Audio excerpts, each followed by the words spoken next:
ادھر تمہارے سپاہی غدار نکلے ہیں اور تم یہاں مزے اڑا رہے ہو، اور تم یہاں جنگل میں گھوڑا دوڑا رہے ہو بجائے اس کے کہ ان غداروں کے پیچھے جاؤ۔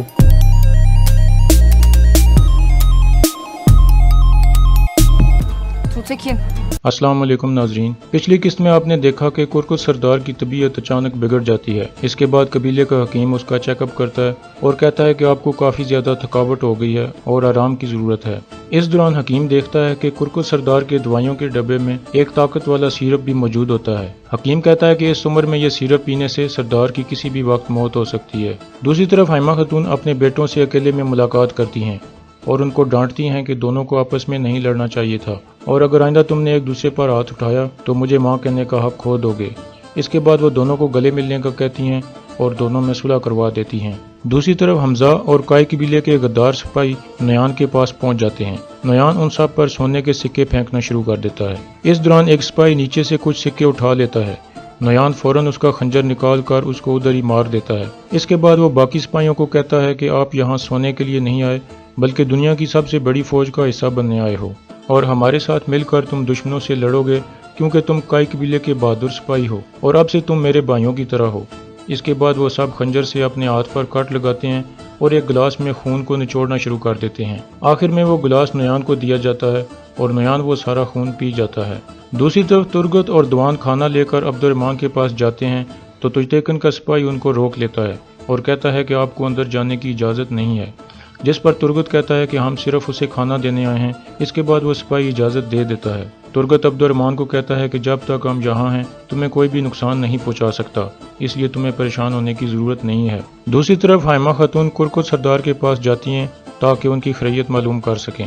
کرکٹ سردار کہتا ہے کہ ہمارے جرگے کے سب لوگ کائی قبیلے سے خفا ہیں اور چاہتے ہیں کہ آپ کے سپاہی ہتھیار پھینک دیں کیونکہ آپ کے کچھ سپاہی غدار نکلے ہیں، اور ارطغرل اور اس کے سپاہی بھی آئے روز نئی مصیبتیں پیدا کرتے ہیں، جس پر حائمہ خاتون غصے میں آ جاتی ہیں۔ دوسری طرف ارطغرل اور حلیمہ اکیلے میں ملاقات کرتے ہیں۔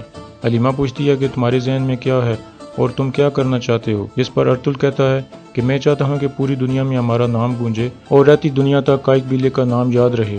دوسری طرف تجتیکن اور گوکچے بھی اکیلے میں ملاقات کر رہے ہوتے ہیں، اور جب وہ وہاں سے جانے لگتے ہیں تو ان کا سامنا ارطغرل اور حلیمہ سے ہو جاتا ہے۔ تجتیکن طنزاً ارطغرل کو کہتا ہے کہ تمہارے سپاہی غدار نکلے ہیں اور تم یہاں گھوم رہے ہو، جس کے جواب میں ارطغرل کہتا ہے کہ تم تو سپاہیوں کے کمانڈر ہو اور غداروں کے پیچھے جانے کی بجائے تم یہاں جنگل میں گھوڑا دوڑا رہے ہو۔ اس کے بعد گوکچے تجتیکن کو وہاں سے جانے کا کہتی ہے اور وہ دونوں چلے جاتے ہیں۔ اس کے بعد رات کو تجتیکن اپنے سپاہیوں کے ساتھ کھانا کھانے میں مصروف ہوتا ہے تو ایک سپاہی کہتا ہے کہ ترگت اور دوان آج عبد الرحمن کو ملنے آئے تھے اور سامسا نے ان کو ملنے کی اجازت دے دی، جس پر تجتیکن سخت غصے میں آ جاتا ہے اور کھانے کی پلیٹ سامسا کے سر پر انڈیل دیتا ہے اور کہتا ہے کہ اگر آئندہ تم نے میرا حکم نہیں مانا تو میں تمہیں کتوں کے آگے ڈال دوں گا۔ اس کے بعد وہ ان کو حکم دیتا ہے کہ آگے سے ارطغرل اور اس کے سپاہیوں نے اگر ذرا سی بھی غلطی کی تو تم ان کی گردن اڑا دینا۔ دوسری طرف ارطغرل اپنے سپاہیوں کو بتاتا ہے کہ درگا قبیلے والے چاہتے ہیں کہ کائی قبیلے کے سپاہی فوج سے نکل جائیں اور اپنے ہتھیار پھینک دیں، اس لیے ہمیں کچھ کرنا ہوگا اور کچھ ایسا کرنا ہوگا جس سے یہ ثابت ہو کہ تجتیکن قبیلے کی پرانی روایات کی پرواہ نہیں کرتا اور ہم اس سے یہ غلطی کروائیں گے۔ اگلے دن کائی قبیلے کے کچھ سپاہی بڑے خیمے کے داخلے پر اپنے جھنڈے لگا دیتے ہیں۔